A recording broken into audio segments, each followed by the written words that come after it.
যখন আবার আমরা মুভমেন্ট আমরা থেকে সরিয়ে আসি তখন আর কিছু হয় না। আমরা সবকিছু ঠিকঠাক মতো বুঝ করতে চাই, তার জন্য হলো আমাদের ঢাকা কেন্দ্রীয় বিশ্ববিদ্যালয় অধ্যাদেশ লাগবে। এবং আমরা যদি দেখি যে অধ্যাদেশ না দেয় তাহলে আমরা ঢাকা শহরে 7টি জায়গায় ব্লকেট দেবো, এমনকি ঢাকায় সম্পূর্ণ ঢাকা ব্লকেট করে দেবো। ঢাকা সেন্ট্রাল ইউনিভার্সিটির অধ্যাদেশ সেটি জারি করা হোক, তা না হলে আমরা কঠোর থেকে কঠোর আন্দোলনে ডাক দিব। সরকার আসলে মানছে, সরকার যে মানছে না তা না, সরকার আমাদের পক্ষেই আছে, কিন্তু হচ্ছে এখানে সিন্ডিকেটের একটা অংশ যারা বারবার বাধা দিচ্ছে আমাদের কার্যক্রমের মধ্যে।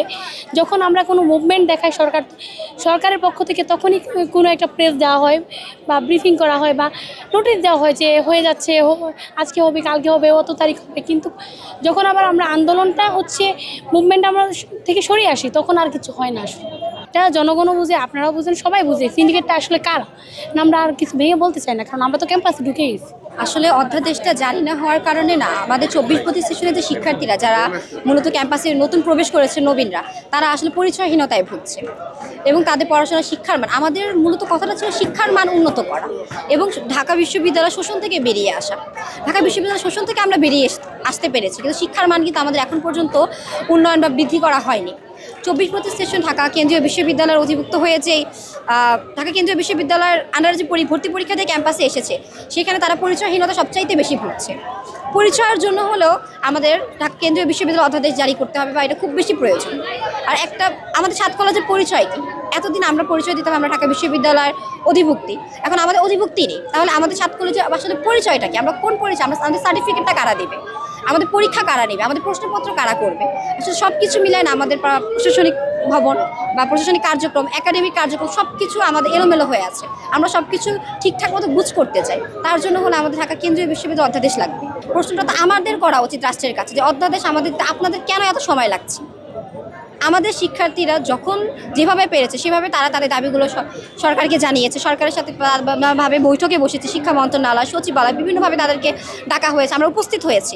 আমাদের সব দিক থেকে ঠিকঠাক করার পর আমাদের মডেল নিয়ে সমস্যা ছিল, সেটাকে পরিমার্জিত করা হয়েছে। অধ্যাদেশের যে খসড়া ছিল, খসড়াটাকে পরিমার্জন করা হয়েছে, শিক্ষকদের সমস্যার সমাধান করা হয়েছে। তাহলে অধ্যাদেশের সমস্যাটা কোথায়? প্রশ্নটা তো আমাদের রাষ্ট্রের কাছে। সব মশার বিরুদ্ধে সুরক্ষা দিতে এলো বসুন্ধরা এক্সট্রিম অ্যারোসল, মশার বিরুদ্ধে এক্সট্রিম সুরক্ষা। আমাদের কোনো দাবি তো ঠিকভাবে মেনে নিচ্ছে না, খালি শুধু কালকেমন করতেছে এবং আমাদের পরিচয়হীনতা ভোগাচ্ছে এবং আমাদের জটিলতায় ধীরে ধীরে আমাদের জটিলতা খেলতেছে। এই বৃহস্পতিবার 15 জানুয়ারি ক্যাবিনেট ক্লোজ হওয়ার কথা শুনতেছি, যার কারণে আমরা একটু আশঙ্কা, যার ফলে আমরা বলতে চাই এই যে আগামীকাল 15 জানুয়ারি যে ক্যাবিনেটটা হবে, যে মন্ত্রণালয়ের মিটিংটা হবে, এই মিটিংয়ের জন্য আমাদের অধ্যাদেশটা দিয়ে দেওয়া হয়। না হলে আমরা আজকে অবরোধ দিচ্ছি 3টা জায়গায়, সায়েন্স ল্যাব, তাঁতিবাজার, টেকনিক্যাল।